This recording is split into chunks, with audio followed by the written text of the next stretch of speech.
जिस व्यक्ति के ऊपर आरोप ही यही लगता है कि ममता बनर्जी तो मुख्यमंत्री नहीं, लेकिन इस आदमी ने गुंडों का नेक्सस चलाया, इस आदमी की वजह से लोगों को अपनी जान गंवानी पड़ी। और ऐसा नहीं कि सिर्फ भाजपा कार्यकर्ता मरे, भाजपा कार्यकर्ता मरे, कम्युनिस्ट मरे, कांग्रेसी मरे और तृणमूल कांग्रेस के कार्यकर्ता भी मरे।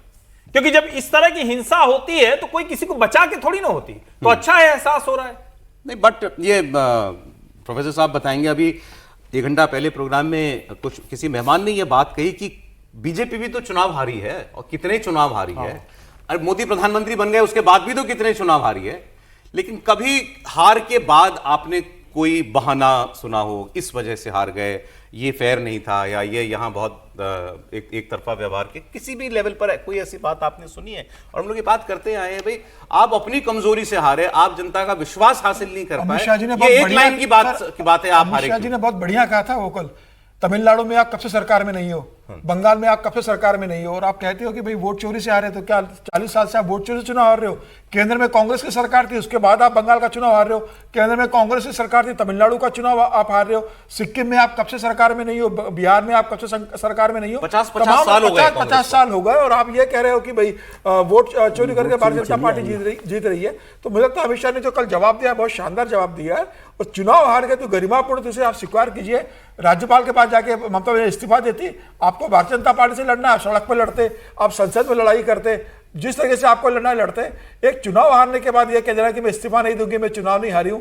आप शपथ ग्रहण समारोह में नहीं जाते, आप बधाई नहीं देते हो। मुझे लगता है ये लोकतंत्र का मजाक उड़ाती ममता बनर्जी, और ये बहुत गंभीर परिपाटी शुरुआत करने की कोशिश ममता बनर्जी ने की है। एक अरविंद केजरीवाल ने कहते कि मुख्यमंत्री रहते जेल में चले गए कि मैं जेल से चलाऊंगा, या ममता बनर्जी चुनाव हार जाती है और कहती मैं इस्तीफा नहीं दूंगी।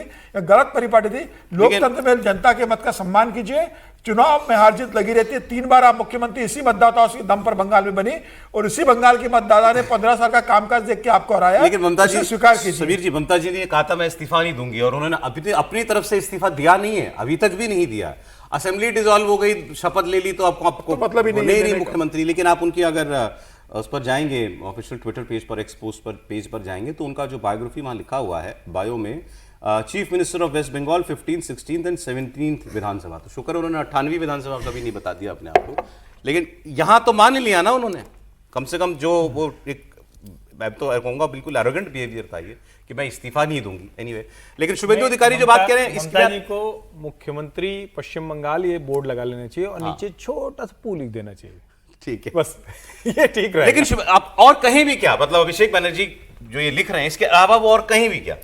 मुझे 2017 का एक लाइन बोल दूं कि 2017 की लखनऊ की शपथ ग्रहण समारोह याद आता है, जिसमें प्रधानमंत्री जी थे योगी आदित्यनाथ, पहली बार शपथ ले रहे थे। तो उसमें अखिलेश यादव की सरकार गई थी, लेकिन वहाँ मंच पर अखिलेश जी और मुलायम सिंह मंच पर गए थे, और वो मंच पर जाकर उन्होंने बधाई दी थी। बताइए। मैं वैसे ही जिक्र कर रहा हूँ कि घटना याद आती है। बिहार में तेजस्वी ने भी नहीं, वो वैसे बधाई देते, वो मंच पर पहुंचकर भी उन्होंने मुलायम सिंह जी को बुलाया। मुझे मुलायम सिंह जी का तो याद आ रहा है, प्रधानमंत्री को बुलाया। देखिए, अभिषेक बनर्जी का जो ट्वीट है, लगता है जैसे कोई दुराचारी वेद वाचन के लिए प्रवचन कर रहा हो, या वेद पर जो है वो भाषण कर रहा हो, प्रवचन कर रहा हो। सबसे ज़्यादा तो आरोप आप ही पर रखते थे। पंचायत चुनाव में 75 लोगों की हत्या कर दी गई थी, 28,000 लोग आसाम भागे थे, और करीब उतनी ही आबादी जो है वो झारखंड भाग गई थी। पिछला जब चुनाव हुआ था तो 58 लोगों की मौत हो गई थी। और बंगाल के अंदर जो हिंसा के लिए जो कट्टा पहले से रखा गया था, ये तो हम सभी ने देखा है कि पकड़ा गया था, घरों से निकला है। तो ये तो वही तैयारी थी कि बंगाल में वाकई 4 मई के दिन जब चुनाव के नतीजे निकलेंगे, तो उसके बाद कट्टे निकाल करके भारतीय जनता पार्टी और जिनके लोगों को है उनकी पिटाई होगी या कुटाई होगी बहुत अच्छे तरीके से। तो हिंसा की संस्कृति को जिन सीपीएम ने आगे खड़ा किया था, बीजारोपण किया था, उसको वटवृक्ष तो बनाया था तृणमूल कांग्रेस ने। अब आकर के ये जिम्मेदारी बनती है भारतीय जनता पार्टी की कि जैसे गुंडों का राज का सफाया जैसे उत्तर प्रदेश में किया, ऑर्गेनाइज्ड गिरोह का सफाया किया, अब जाकर के उनका सफाया करें वहाँ पर बंगाल के अंदर। और ये प्राथमिक जिम्मेवारी है। इसलिए जिम्मेदारी बनती है कि देखिए, बंगाल एक समय इंडस्ट्रियल हब हुआ करता था, आज स्थिति उसकी तेलंगाना और जो है जो हरियाणा उससे भी नीचे चली गई है। उसका कंट्रीब्यूशन 5% के आसपास संभवतः रह गया है। भारत के ये में, तो बहुत नीचे स्तर पर चला गया था। जबकि आपके पास पोर्ट है, आप कैपिटल भारत का रह चुके हैं। एक समय भारत की जीडीपी में 17% 18% कंट्रीब्यूट करता था वो जो स्टेट, वो इतना आज के दिन में वर्स्ट गवर्नड स्टेट के कैटेगरी में आज के दिन में आता है। ये तभी संभव हो पाएगा, देखिए यदि हम रामायण पढ़ते हैं तो उसमें दुराचारियों की वंदना बड़ी की गई, बहुत देर तक बालकांड आप पढ़ते जाइए तो लगता है 50 60 70 पेज तक दुराचारियों की वंदना की गई है। लेकिन ये समय है दुराचारियों की वंदना करने की जरूरत नहीं है। उनको कोई कंस्ट्रक्टिव काम करना था तो गोस्वामी तुलसीदास जी के पास उन्होंने वंदना की कि भाई ये सब हैं, थोड़ा सा शांत रहें, तब हम भगवान राम का पूरा कथा वाचन कर सकें, कथा लिख सकें।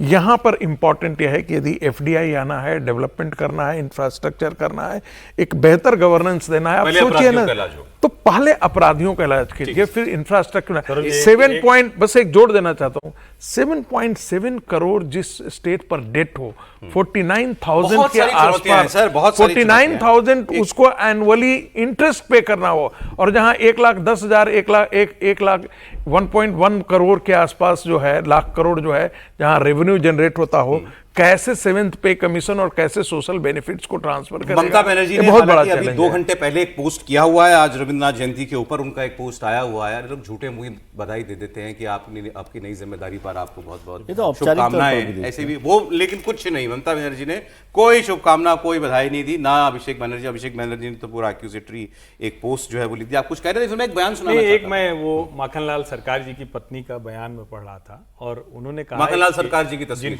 जिनको अभी सम्मानित किया प्रधानमंत्री नरेंद्र मोदी ने, उन्होंने कहा कि मैं बहुत खुश हूं, जैसे हर पत्नी होती है उसके पति को सम्मान मिले, लेकिन आगे जो वो कह रही हैं कि 16 वर्ष की उम्र से मेरे पति संघ से जुड़ गए और किसी भी दिन उन्होंने शाखा नहीं छोड़ी, जब तक संभव हुआ वो शाखा प्रतिदिन जाते रहे।